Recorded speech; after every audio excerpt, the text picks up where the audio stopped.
দীর্ঘ ৬ বছর পর এলো বুয়েট ছাত্র আবরার ফাহাদ হত্যা মামলার রায়। ২০ আসামির মৃত্যুদণ্ড এবং ৫ জনের যাবজ্জীবনের সাজা বহাল রেখেছেন হাইকোর্ট। বিচারপতি এ কে এম আসাদুজ্জামান ও বিচারপতি সৈয়দ এনায়েত হোসেনের দ্বৈত বেঞ্চ আজ এই রায় ঘোষণা করেন। রায়ের প্রতিক্রিয়ায় অ্যাটর্নি জেনারেল জানালেন, সবাই যে আইনের অধীন তা প্রমাণ হলো।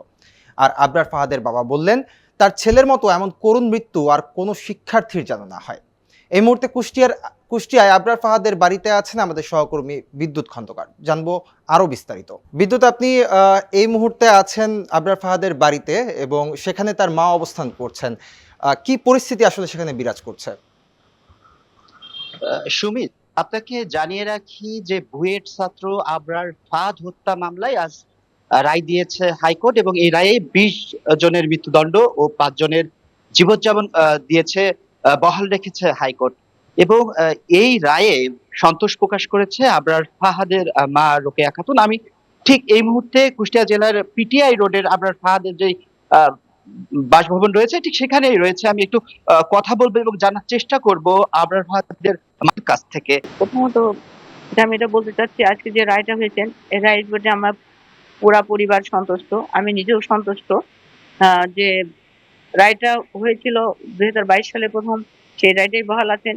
তখন আমরা সন্তুষ্ট ছিলাম, এখন আমরা রায়ের প্রতি সন্তুষ্ট। এখন আমরা এটাই চাই যে রায়টা যেটাই হয়েছে এই রায়টার জন্য অল্প সময়ের মধ্যে কার্যকরী হয় এবং যে ৪ জন আসামি পলাতক, প্রথমে ৩ জন পলাতক ছিল, পরে একজন ৫ আগস্টের পরে কোর্ট থেকে পালিয়েছে, এদেরকে যেন দ্রুত সময়ের মধ্যে আইনের আওতায় এনে এদেরকে যেন এদের প্রতি যে রায় আছে ওটার জন্য কার্যকরী করা হয়, এটাই যে আমরা চাই।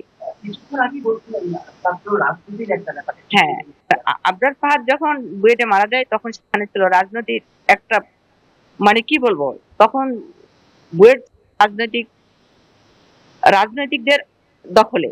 তখন যখন আবরারকে মারা যায়, যত ৬ ঘন্টা ধরে ওকে নির্মম ভাবে হত্যা করেছে, তখন বুয়েটের অনেকেই জানতো যে তাকে ২০১১ নম্বর রুমে একজনকে মারা হচ্ছে, জানার পরেও কেউ সেখানে আগাতে সাহস পায় নাই।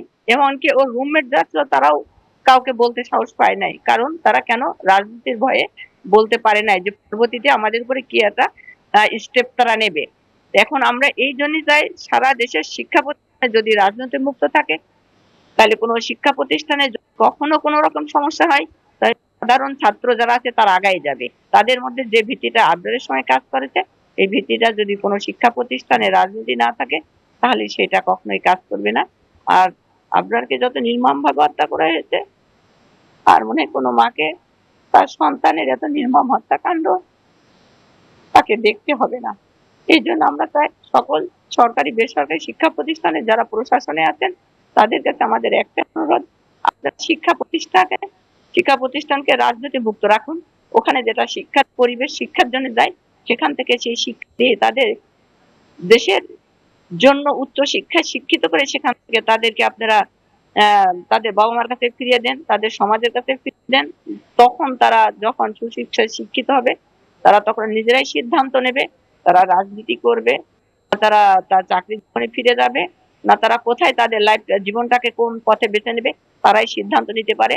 আপনারা তাদেরকে সিদ্ধান্ত পর্যন্ত আনার মতো সুযোগ করে দিন। আমি কথা বলছিলাম আবরার ফাহাদের মায়ের সঙ্গে। তিনি কিন্তু দাবি জানিয়েছেন যে বাংলাদেশের যে সকল বিশ্ববিদ্যালয় রয়েছে সেখানে কিন্তু ছাত্র রাজনীতি বন্ধের দাবি জানিয়েছেন। তিনি বলছিলেন যে আজকের যে হাইকোর্ট রায় দিয়েছেন সে রায়ে বেশ সন্তোষ, দ্রুত কার্যকর ব্যবস্থা বাস্তবায়নের দাবি তুলেছেন। এই ছিল আবরার ফাহাদের বাড়ি থেকে শেষ খবর। সুমিত, আমাদের সঙ্গে যুক্ত ছিলেন আবরার ফাহাদের বাড়ি থেকে বিদ্যুৎ খন্দকার।